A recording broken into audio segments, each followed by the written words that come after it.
ሰላም እንዴት ናችሁ?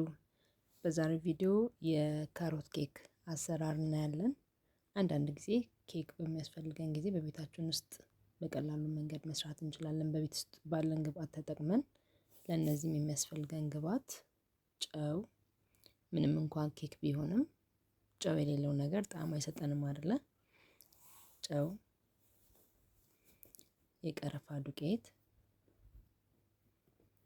ቤኪንግ ሶዳ፣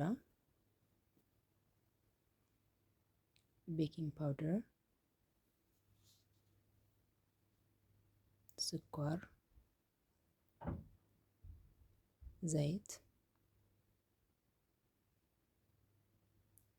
ዘቢብ ካለን፣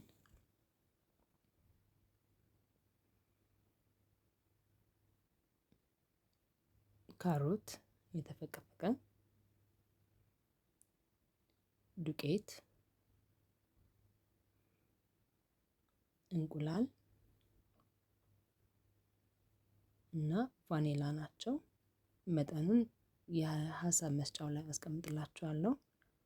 መጠናቸውን ከሁሉ አስቀድመን እንቁላሉን፣ ዘይት፣ ጨውና ቫኒላውን ሚክስ እናደርጋለን።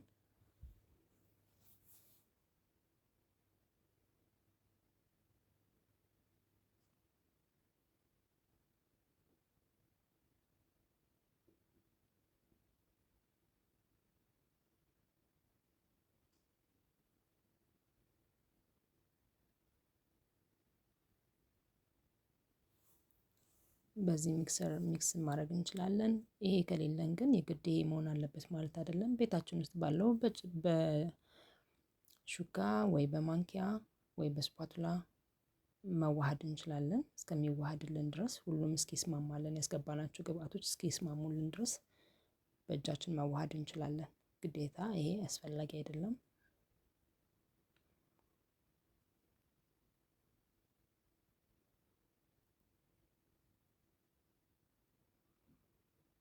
ደረቆቹን ግብአቶች ደግሞ ነፍተን እናስገባለን ማለት ነው። ዱቄቱን ካደረግን በኋላ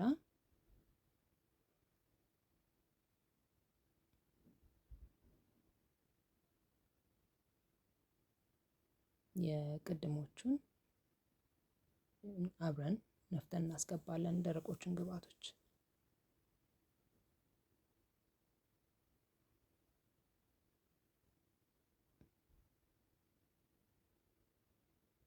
የቅርንፉድ ዱቄት ካላችሁ ተጠቀሙ። እኔ ስለጨረስኩኝ ነው።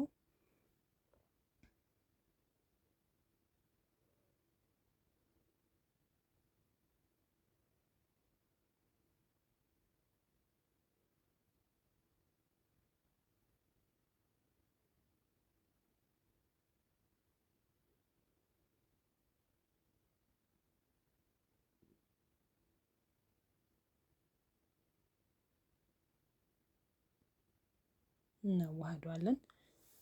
በጣም ሚክስ ማድረግ አይጠበቅብንም። ዱቄቱ እስኪጠፋ ብቻ ካዋሃድ ነው በቂ ነው።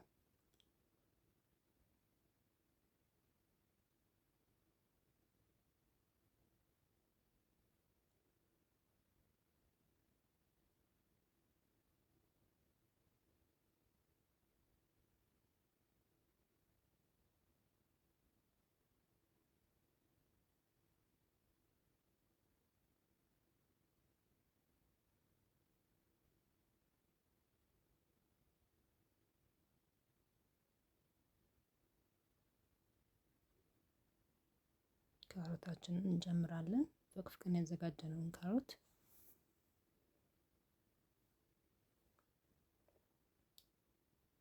ዘቢቡን እንጨምራለን። እናዋህደዋለን መልሰን።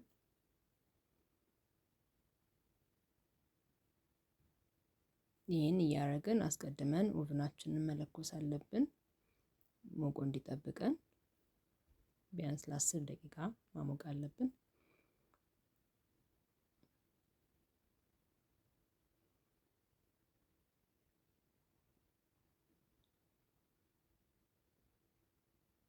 በደንብ ካቀላቀልን በኋላ ወደ መጋገሪያ ሳህናችን ወደ ፓትራው እናደርገዋለን።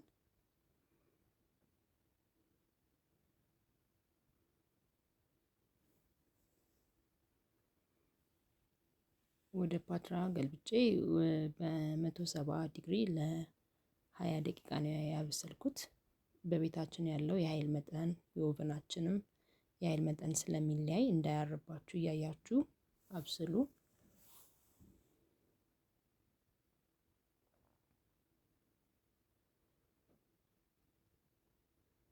እኩል እንዲሆንልን መታ መታ እናደርገዋለን ሊጡን ካስገባን በኋላ።